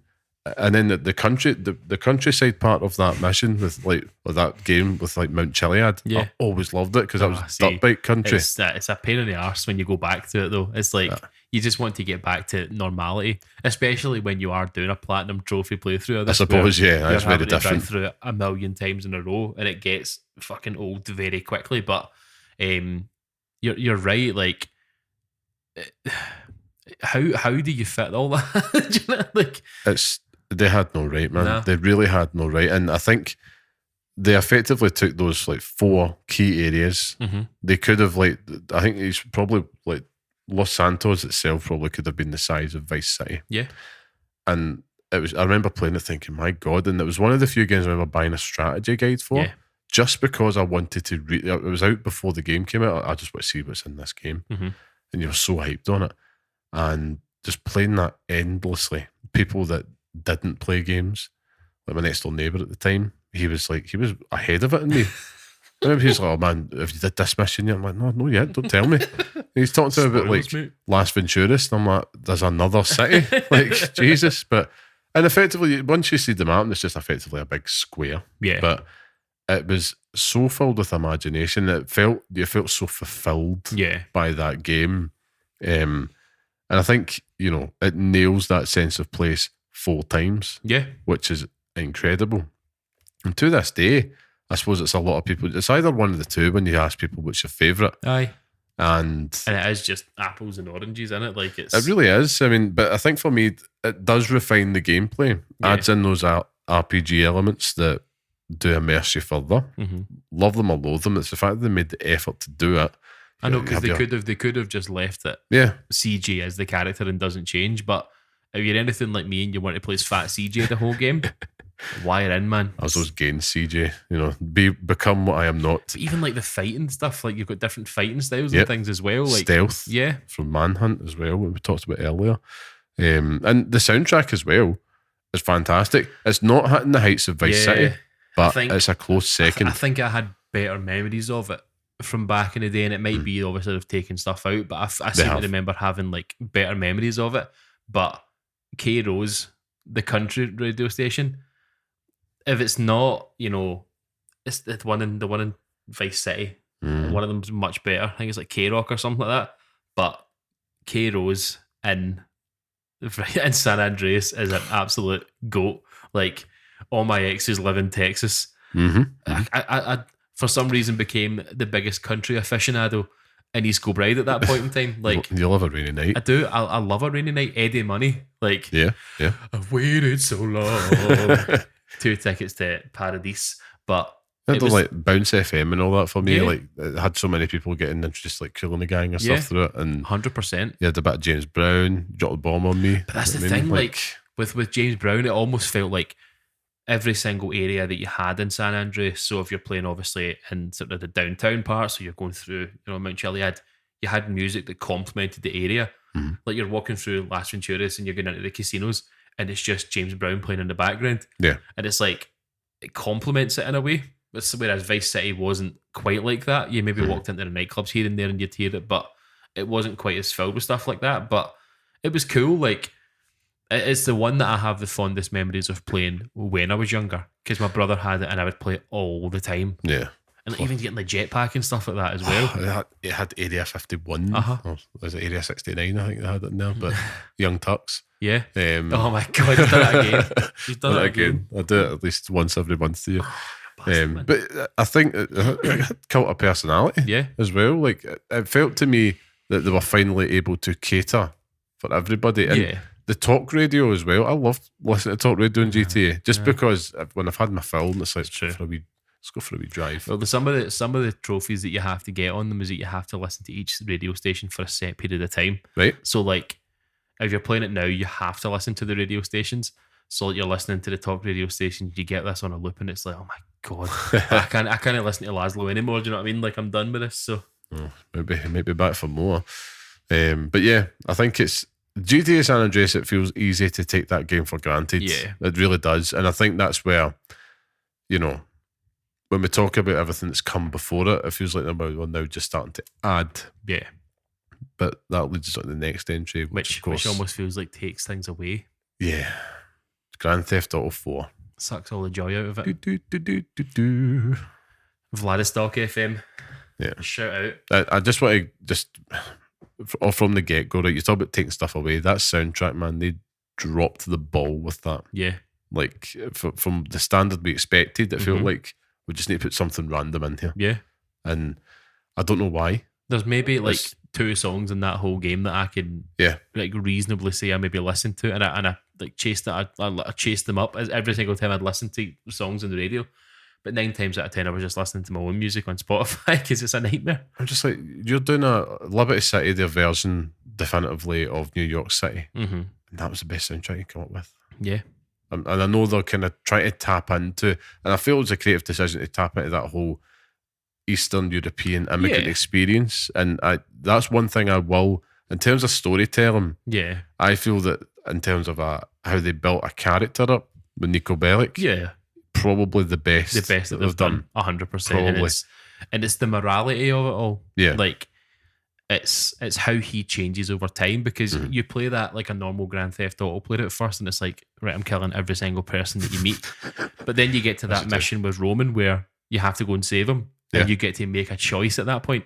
And it's like, how is that choice going to come back to bite you in the end? Yeah. And it happens maybe 2 or 3 more times in the whole sort of story itself, which is cool. But I mean, I have terrible memories of Grand Theft Auto 4 because it is just, I tried to play it for the longest amount of time and it was just like, I can't do this anymore. The driving in that game is fucking horrendous. It is. I can't defend that. So shite. The world is so brown and fuzzy and horrible looking. You have to mess about with your Xbox display settings to even try to get it to look half as good. But it's there's something about it though that is so charming. Like it has its own charm and personality that each Grand Theft Auto game does, and it kind of feels like it fits neatly in the series for some reason. It does. I mean, it's in terms of the detail that's in that world. 2008, this game came out. I remember at the time being absolutely gobsmacked, and I still am to this day, and it's one of those ones where it's like, right, at that point I'd never been to New York City, as they say, but that was as close as I was getting, and I just loved. One of the few games in an open world I just love walking about, and just taking it in. But it did. You could never shake that feeling of they've taken stuff away, because you've had like 3 games on the trot there where they add and add and add, and it felt like they hit the reset button in favour of fidelity, for detail, and I think for telling a richer story. I think the Housers must have looked at that and thought, let's just focus more on the narrative chops. And I get it, like it makes sense, and I do love GTA 4 for that, but I can't deny the fact, and it has to come into my thinking when I'm ranking it, as the then and now. And it's then, I was impressed, and I spent far too many hours in GTA 4 that I can't admit, online and offline, mainly offline. But it hasn't aged well. It's aged horribly. It has aged horribly. I mean, like you mentioned, like when you were doing your replay, having to change your 4K TV settings to 1080p so that it looks better. That's mental. It's nuts. And you're right, the cars handle like boats. And even the way you walk in it, you try to turn to the side, and then Nico's kind of going for Michael Jackson. Leaning. It's so weird. Nico, are you okay? It's what I mean? The thing with it is that if you're playing it on a Series X now, it also has glitches in it that don't, like, there's part of missions that won't work properly. So see at the end where, spoilers for anyone who hasn't played Grand Theft Auto 4, but you jump from a ramp onto a helicopter and hang, but you have to tap the button as quickly as possible to get up. You can't do it properly on the Xbox now. Like, you have to like fiddle with the buttons, and like you have to like smash them as hard as you possibly can. It's not as easy as previously. So I failed that mission 6 times because I couldn't get through it. Yeah, and that's something that we mentioned before. It's prevalent in all the games, isn't it? Like, there's these little fail points. It's just how do you get driving so bad? Like, even if you are doing it realistically, it's not realistic. At the time, don't forget, like that was the Rage physics engine that they're bringing in. Right, okay. And I think Rockstar, like, thanks to that, we've got Rockstar Table Tennis, which is them really testing out one of the goated games. Probably the best sports game of all time. And I think they really were still figuring it out. I mean, it's goofy, it's wacky. It's just something about it that's just like, why is everything so floaty and spongy at points? And the ragdoll physics that we take for granted. But I think it was worth it for what comes next. But GTA 4, I think their goal was immersion. I think this was Rockstar moving into that. You said that to me when I first started playing it recently. It was, if you take away the kind of thoughts you have of all these other games and the sort of playground that you're placed into, this feels more like a living, breathing city. It does. Like, you have the sort of garbage trucks that are going on their journeys and stuff like that as well. Like, you have people on their journeys through the town. Like, it does feel like a living, breathing embodiment of New York, which is class. The one thing I would like to point out And it's just a wee kind of thing for people to go and check out themselves if they want to. But the recreation of Grand Theft Auto 4 and Grand Theft Auto 5, Yeah.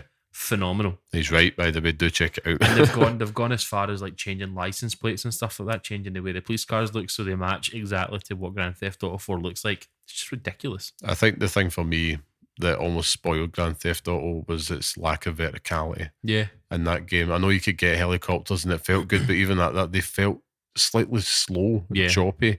But it was still cool. But it's like, because it's New York, you're so used to me, the amount of superhero media I would consume. I'm like, I just kind of want to maybe swing about. Yeah. Swing about as Nico Bellic. But, you just want to be a part of it, don't you? Yeah, but I understand why. Obviously, you're talking about 7 years removed from 9/11. It wouldn't be a good idea to put planes in that Very game. true. So Very true. I have to give a shout out, and I can't take this into the ranking because if so, it would probably rank higher in my personal one.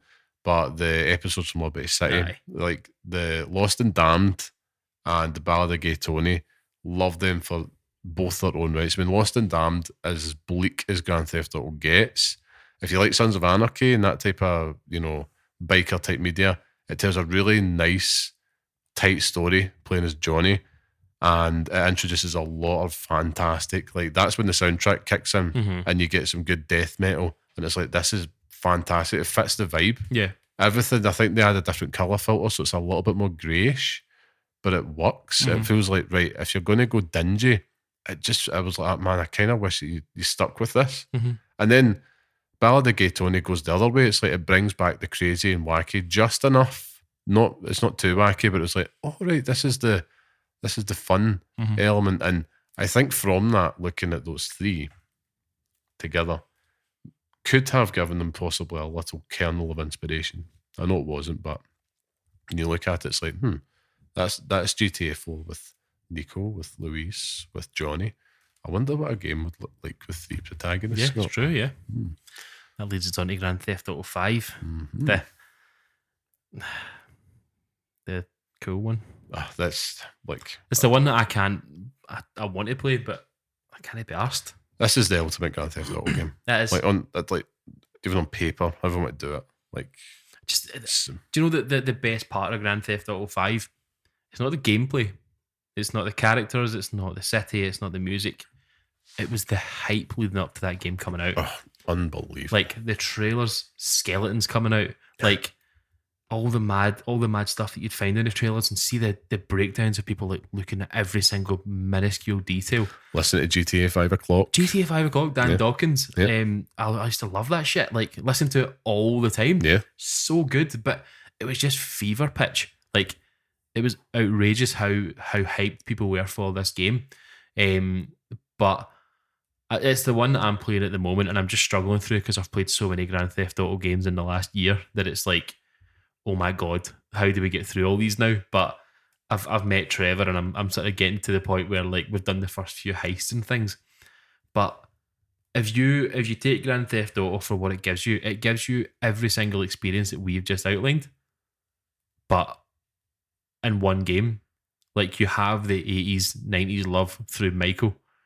You've got the San Andreas and the sort of 90s influence through Franklin. And then you've got the absolute batshit crazy bullshit Nico, maybe Grand Theft Auto 3 through Trevor. So it's like you get to live all your power fantasies and all your experience through Grand Theft Auto through these three characters. I think it was such a smart move to do that and cater to them all and kind of look at criminals through different lenses. Yeah. Being accomplished, new, and half your tits crazy. And like, that was so good listening to your replay of these games. These are all games I've played. Like, I don't really want to admit how much I've played them, right? But particularly GTA 5, like, there's one thing that I love nothing more than that game. And I remember when I was doing the 100%, we just graduated uni. And I was like, I've got nothing else to do. So I sat in the 100% of GTA 5, and it's right in the middle of that hype whirlwind. I consumed that game at a pace I'm not proud of, but I would just love to just have a long play session, and then I would hit pause, and I would just listen to that incredible pause music that Tangerine Dream had constructed for Grand Theft Auto 5, and it just hit the nail on the head of like that sense of Los Angeles action, crime, everything about it. I mean, it helps if you're a fan of Tangerine Dream as well, which I was, but it's like listening to it, and it's like, oh man, like, and it's the first Grand Theft Auto game that had a soundtrack as well, Yeah, as and opposed to you don't realize it when you're first playing it, but as you go back to it, it's like it's just it's dynamic. incredible. It comes in at the right moments, and it heightens everything, and that's what GTA 5 did so well. And I said it before, and it's super easy to take this game for granted. Yeah.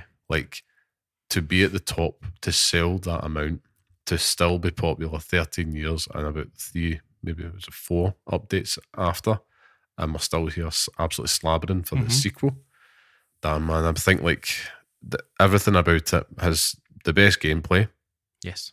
It has the best world in terms of sense of place. And I think the detail, and like you talked about, you could drive people around in your head, Vice City. You could do that on a much bigger scale in GTA 5, which is terrifying. Yeah, it's horrible, aye. And the way they broke that up, it's like, it really does, like, what mood am I in? Yeah. Do I want to be in the dense, urban jungle of Los Santos, or do I want to just take it a bit further up? Do I want to go up Mount Chiliad or do the mountain biking or go down the streams or in the desert or go around the other side with the haunted lighthouse?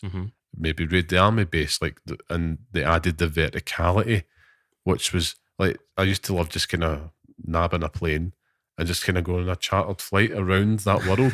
we used to do it playing Grand Theft Auto Online, where we'd like take the plane as high as we possibly could and just jump out. But it's like 20-year-old men doing that. Do you know what I mean? Like, it's ridiculous. But it's just that sense of fucking stupidity and stuff that you have with Grand Theft Auto, which is class. And it really is just like, I think that what they managed to achieve with Los Santos or San Andreas, it is one of the best game worlds ever created. Yeah. Like, and it makes, I feel daunted for Rockstar. Yeah. As to how do they top that?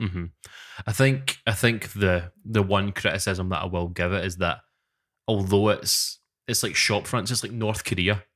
Like everything has a shop front but nothing inside. It's like with that world, it feels like you should be able just to walk into everything and see what it looks like. Do you know what I mean?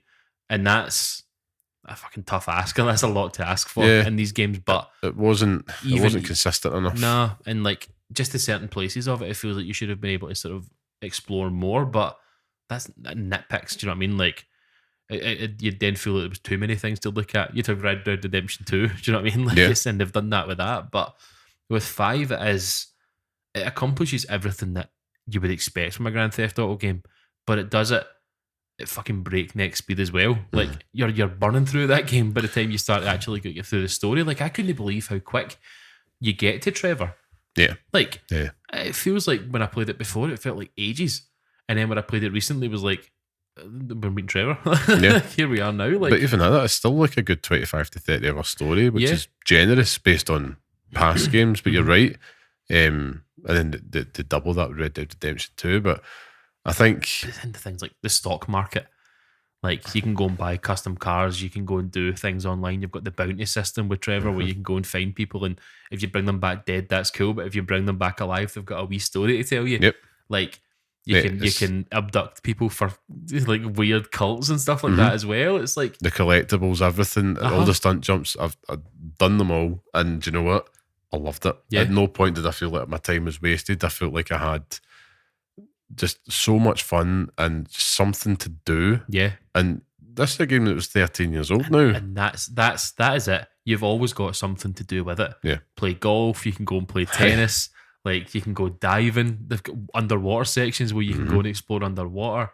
It's just stupid. Like, I think that's what they nailed. Like we said with GTA 4, it felt like it took everything away. They just lumped it all back in again. It's like, here's everything and more. Like, we're sorry. And I have to insist upon putting respect on the soundtrack. The soundtrack. Because that soundtrack really doesn't get the respect it deserves, because it is outrageously good. Yeah. But it's because it is such a, here's something for everybody. Yes. We talked about that with San Andreas, but this one, it's like, whether you want hip hop, whether you want funk, whether you want dance, whether you want talk radio, whether you want some pop, it's got everything in there. It's got hard rock as well. It's just like, that's the thing everything. With it, is that if you don't like the song you're listening to, you're a click away from something even better. Like, and there's always something on that you want to listen to. Yeah, and it had its own identity. I think like that I have that feeling whenever I see Los Angeles in media now. It's like, I've been JTF. there. I've been there. I flew over that. But it's fantastic. But we've went through them all now, Scott. Okay. So shall I give you my ranking first, or shall you? I'll give you my ranking first because I have it in my head. Okay. And it seems easy enough to think about it. So I would say, if we're talking from back to front, Grand Theft Auto 2, Grand Theft Auto 1, Grand Theft Auto 4, Grand Theft Auto 3, Grand Theft Auto San Andreas, Grand Theft Auto 4, no, you said 5, and then Vice City. Okay. So 2, 1, 4, 3, San Andreas, 5, Vice City. Okay. For me, Grand Theft Auto 2, which we can both agree is dead last. Indeed. I've got who's next? 1. Yep. Same as you, so we can both agree that comes in second. This is where we start to go ski with. I've got 3. That's my third last here, right? But we'll come back to that. Don't you worry. We'll come back to that. God. So I've got 3. Then I've put 4. Yep. As well. So we've got. I'd be quite happy to swap. Well, There's recency bias with that. We've got a few we need to change up here, Scott. Got a few. So I've got 4. Then we're in my top 3. So in third, am I missing one out? No. In third, I'm like, where's that one? I've got Vice City. Okay. That's exactly what I thought. Then I've got San Andreas. Yep. At number 1, I've got 5. Because no doubt, that's the bar now. Yeah. That's the bar. Like it's makes sense. And it has the benefit of learnings from 20 years of development or something, and it's not fair. But at the same time, like that, it's just the best one. Yeah. Like, no, I mean, I think that if I take the rose tinted glasses off from someone who has played them recently and think about, you know, the history and the actual definitive rankings of them, I would be happy to concede Grand Theft Auto 5 is number 1. But I am in no way advocating for San Andreas over Vice City. Well, before we get there though, because we've got Grand Theft Auto 2 at the bottom. 3 and 4. 3 and 4, flip them. Flip them. Because I think if I look at them as a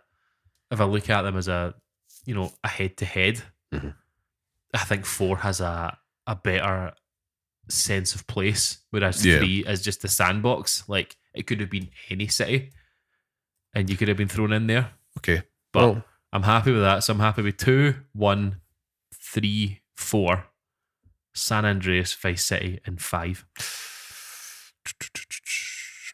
Now, you're saying that with Vice City and San Andreas, you're obviously thinking about the nostalgia part of it and how that plays a part in how people think about it. And I agree with you, but I don't think that's necessarily a bad thing.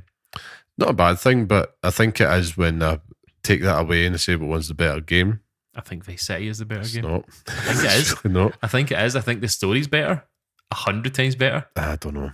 I think that it's Scarface. Aye, and that's good.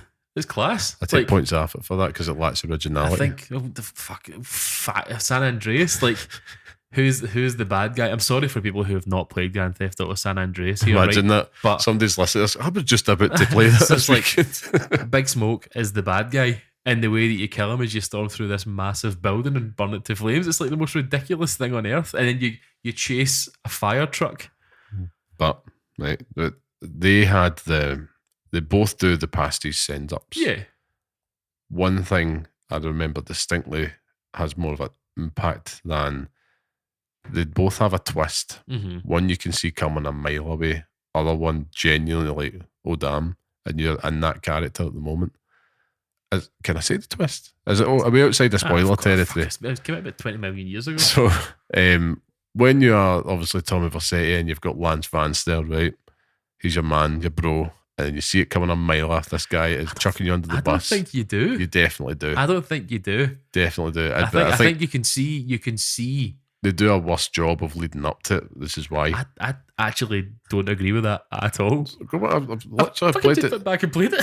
No, me as well. I've played these games in the past year as well, and it's like when you go back in the conversations during the missions and you're getting more aggro on this, it's like, this is coming, man. That's character building, though. That's the character building, and Tommy doesn't care enough. But then that he's going to turn. They get better. San Andreas, you get the call from Caesar.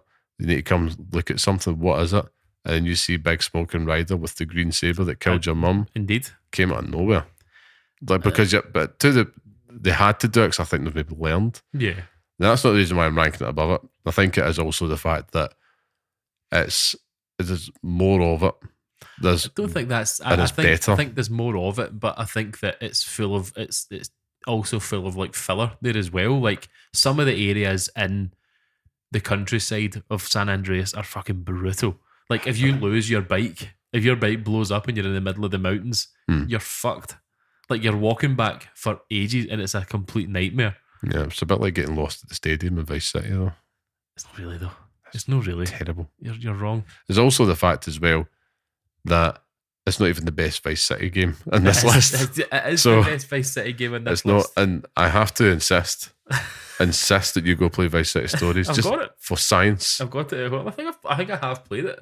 It is such a better. You will discover why. It's such a better game. I'm not. I'm standing my ground here because I've conceded on two of these. In the interest of being a gentleman, I shall. Because I cannot have. So would you allow me to indulge our listeners with the definitive list? Definitive list, I will indulge. So coming in last is Grand Theft Auto 2, followed by Grand Theft Auto, then GTA 3, GTA 4, sorry Nico, Grand Theft Auto San Andreas, Grand Theft Auto Vice City, and top of the tree as the definitive greatest Grand Theft Auto game. You guessed it, it's Grand Theft Auto 5. Yes. Well done. Will GTA 6 top that list? I think it only can. Come back to us later this year. Yeah. And played it, you know. Believers are with me. They all understand.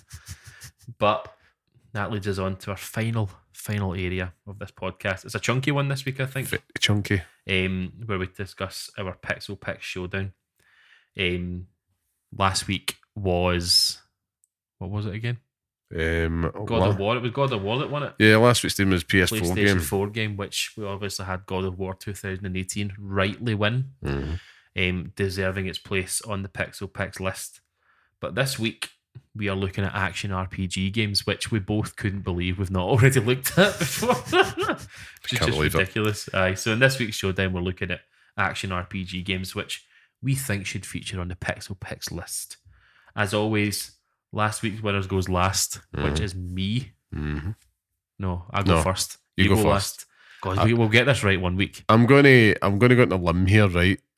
Before you get started, and because I knew it was going to be a chunky main topic, I've just picked two absolute, not semi wild cards, just purely for the reaction. But I do stand by them as excellent games. So yeah, because this was a tough one. I had Googled action RPG games, as I tend to do when it comes to the Pixel Picks list, because I'm never sure what these games mean. Yeah, double check. I don't. Titles are and genres are fucking incoherent subjective. Babble. Yeah, they are. Which subjective is a good way to describe action RPG, because everything is an action RPG. Could be an action game with RPG elements. Correct. We'll keep it loosey-goosey. It could also be an RPG with action elements as well, which I believe they say. But I kind of thought, what games aren't on the list, and what ones would I like to see on the list? And good starting point. There's two. The honourable mention for this week is Ghost of Tsushima. Oh, yeah. Which was my choice for last week. I don't want it to be my option for this week because it's a game that I think does everything really well, and Ghost of Tsushima is a fucking phenomenal experience. It really is. If you have not played that game, you owe it to yourself. Maybe don't play it before Assassin's Creed Shadows, though. No, if I don't, you should. They're two different beasts, I'd imagine. But some people don't believe that, though. Not true. Ooh, shade. If you've got this far, stick with us. But my choice for this week is actually a game that I've played recently. And it's a game that, again, I still can't believe how much I fucking enjoyed it. And I'm also shocked that it's not on the list, which is the reason why I'm picking it. But if anyone has listened to this podcast this year will understand that I am picking Cyberpunk 2077. Yes. We've only gone and done it, Mate, folks. He loved it so much, he's picked it. What a fucking game that is, man. Like, it is action RPG out its tits. Yeah. And you create this character and you live the experience that you want to live. Oh, so good.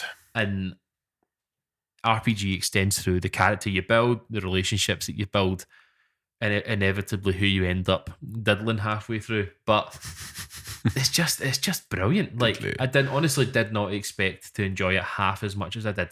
Yeah, I mean, this is a classic case of cream rising to the top. Yeah. And spoiler alert, that's my pick this week as well, because it had to be. Yeah. But I'm so happy about this because it's like, this is a full circle moment. This is probably how you felt when I was gushing about Final Fantasy VII Remake last year. Good.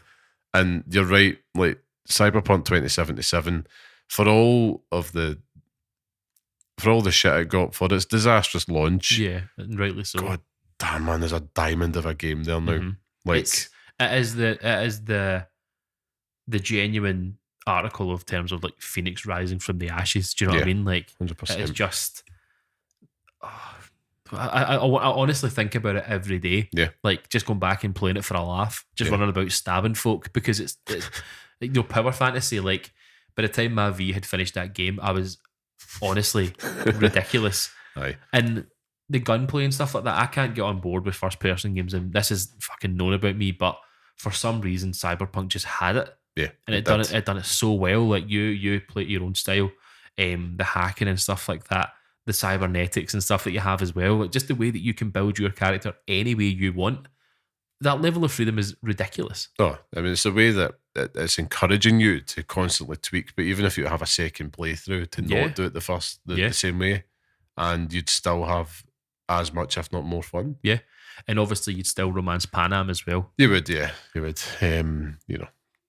Pan Am stand, I suppose. But yeah, I think it's a very, very easy addition to the list. Easiest? I think I have to give my honourable mention though. And it's Mass Effect 2. I had to do it. Yeah. I had to do it because I'm like, do you know what? I haven't got that on this list anywhere. This is an outrage, so I need to get it just an honourable mention. Same reason for you with Ghost of Tsushima. It's like, I just need to give it some love. Yeah. And, you know, I could have picked something like Dark Souls or Bloodborne or Demon's Souls. You see the theme I'm going with here. We could have even picked God of War if you wanted to. But the low-hanging fruit. But I also just think it'd be nice to have Cyberpunk on the list because it deserves a place. Like, I think if you're to look at top 100 games of all time, Cyberpunk is easily on there. Just in terms of the freedom and the sort of world that it builds around you, it is a ridiculous experience. It's an interesting thought you've raised there, Scott. Wonder what that would look like, because that was actually entrant number 50 on the list. Yeah. Quite a chunky list. It's quite a chunky list. It's joining good company. We also still don't understand how we've done 52 episodes and there's only 50 Pixel Picks. But that's just the way it's gone, ladies and gentlemen. I think there very well could be. I'm going to have Scott perform an audit on my counting ability, which is famously piss poor. I'm the numbers guy here. But I'm looking at it and I'm like, I definitely haven't left a number out there. So it makes no sense. If you've been joining us all these weeks over the past year, correct us because you'll know better than us. Yeah, and please call us out. Liam can't count.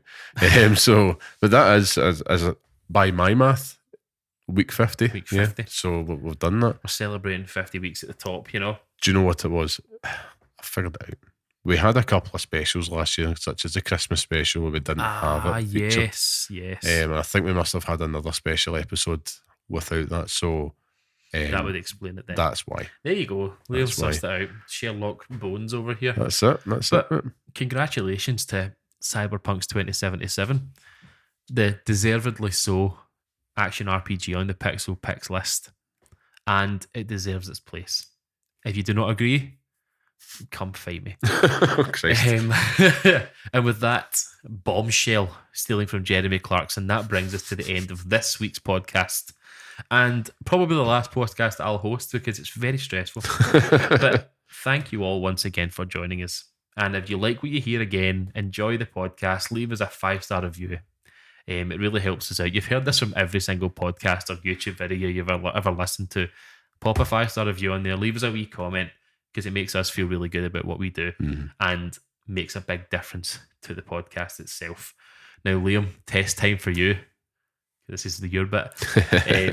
Where can we find you on your social media? You can find me at carmelite.bsky.social, where I will be skeeting about games and all things in between. Skeeting all over the place. And you'll also find me on the Blue Sky at lamman.bsky.social. Probably gushing hard about Onimusha 3. As you should be. Non-stop talking about 33 Immortals now. So I'm your resident fucking 33 Immortals guy. He is the tastemaker. I am tired. But also, big thanks. I'll wake up for this one because big thank you to the producer and our music man, the handsome and so talented Mr. Sean Murray. What a man, what a man, what a man, what a mighty good man. Go and show him some love. You can check out his work on Instagram at Barehand Designs and barehanddesigns.com. That's a new part. Hope you all realise that. It's a new venture by the music man. So please go check support him him. out. Go and say hello. Go and tell him that he's so handsome and kissy faces. We should also add it's Bare Hands, so it's BARE Hands Designs, BARE Hand Designs at Instagram, whatever it is. I've made an arse of that. Bare Hand Designs on Instagram and barehanddesigns.com. So go follow him. It's a new venture for him. The World Wide Web. And you'll appreciate that. You can also listen to the next episode on all major podcast platforms. Tell us where you are listening to this, because I'd be interested to find out where the numbers go, because Liam tells me numbers and I don't see them. I'm telling you, we're big in Ukraine. We're big in Ukraine. Big up Ukraine. Big up Ukraine. And you can also follow us on Blue Sky at parents at pixelparents.bsky.social, and of course write to us at pixelparentspodcast@gmail.com. I'm not going to use Liam's ending because it feels like I'm stealing it a wee bit, but you guys take care of yourselves. You know we love you, and go and play 33 Immortals. Have you got an end to this podcast? GTA San Andreas.